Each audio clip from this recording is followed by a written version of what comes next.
Hey friends, it's that Sunday morning dim light vibe, and I was doing my yoga this morning, and I had a really interesting feeling come up. This is sort of like, it's funny. Every once in a while, I'll have an insight. I'll be standing or I'll be meditating, whatever, and an insight will come. And I'll go, and it has that zing of like, this is an insight. This is something coming through. And then I'll reflect on it later, and I'll be like, that's so obvious. That's so basic. That's so simplistic. Happens relatively frequently. But oftentimes, if I'll stay with it, I will find my way back to what made the insight sing. Because it's never the information, it's never the it's never the quote or the Zen koan or it's not the words. It's that sense of somehow an insight that coalesces into language maybe, or coalesces into a feeling or an image, becomes a portal to something beyond. It becomes, Ken Wilber calls it transparency to the whole. And so the fact that the phrase or the little crystallization of the insight upon reflection sometimes seems like obvious, doesn't actually summarize the event. It doesn't actually deal with what was happening in that moment. So I found and this is something that I'm unpacking this for you before I even get to the insight, because somehow that process has been interesting to me. But what came through was a sense. I was doing my yoga, and I was having some emotions come up, and I was thinking about I spent a beautiful day with my daughter yesterday. We had most of the day together, played a lot, practiced some violin. We just had a lovely Saturday together. And me being me, I see her successes, and I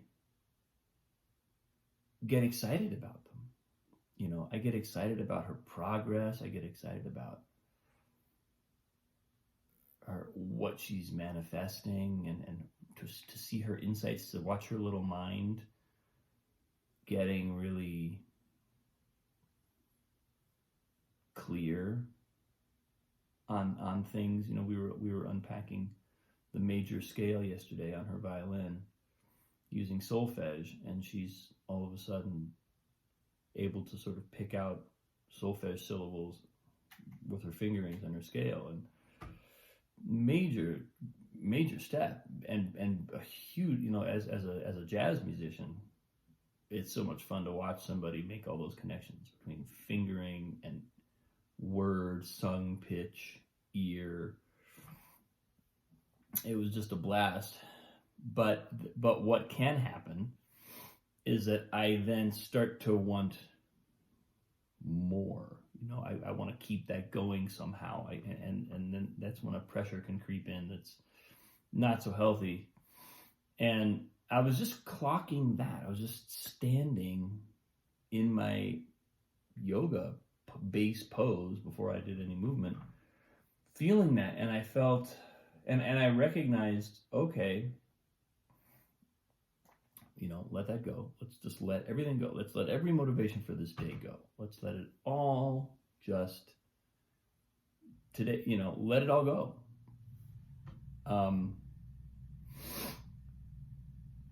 And very quickly, then a bunch of other stuff started to come up. It was like, oh, you want to look at me too? If we're letting go of stuff, here's other things that you could be letting go of. And so I kind of worked with those, and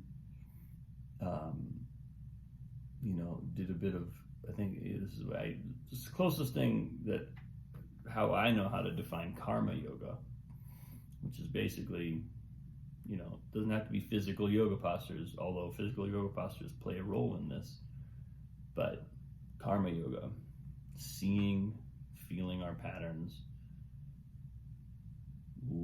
dissolving the blocks, dissolving the patterns. So, doing a little karma yoga, and I got this flash, like these feelings, these thoughts, these things that I wrestle with feel so personal, right? They feel like they're mine, but the flash was, they're not personal. They're totally universal. This is what human life feels like. And that was kind of both affirming and also empowering and freeing, because if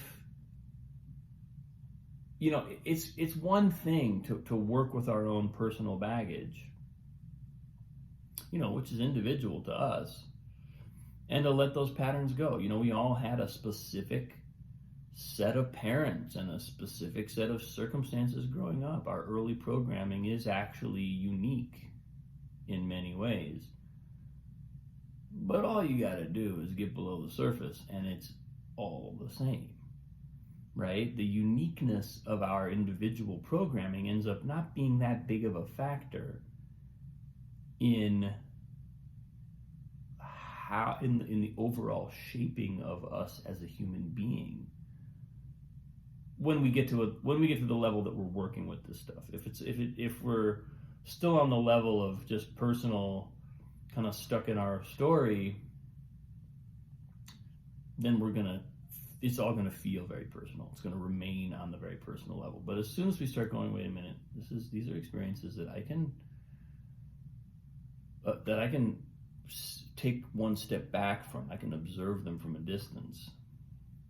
I can see larger patterns, larger and larger, increasingly larger patterns, and move to a place of, this is to me what spiritual practice, a large part of what spiritual practice is all about, just seeing what's running us, observing the compulsions that we have, and starting to let them go, starting to consciously decide, I'm not that, I don't, here's how I want to act, here's how I don't want to act, here's how I want to behave, here's how I don't want to behave.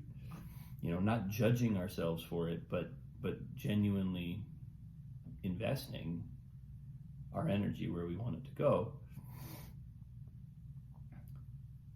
From that vantage point, all this stuff is universal. These energies, these pressures, these tensions, these emotions, this pain, this wrestling, it's so universal. I was having the experience of like watching some of my own personal baggage come up, and it wasn't like it wasn't a super intense experience this morning, but it was enough there for me to kind of go, wow, this is just what it means to be human. This is just the nature of being alive. Being alive is what came up, that Sondheim piece, being alive.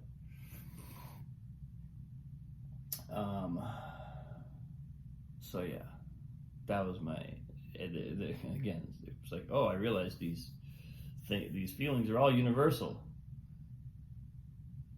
Duh. But there was some real kind of meaning in it for me this morning. It was a real sense of like, oh, right, that reframes the nature of my individual experience.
today, folks.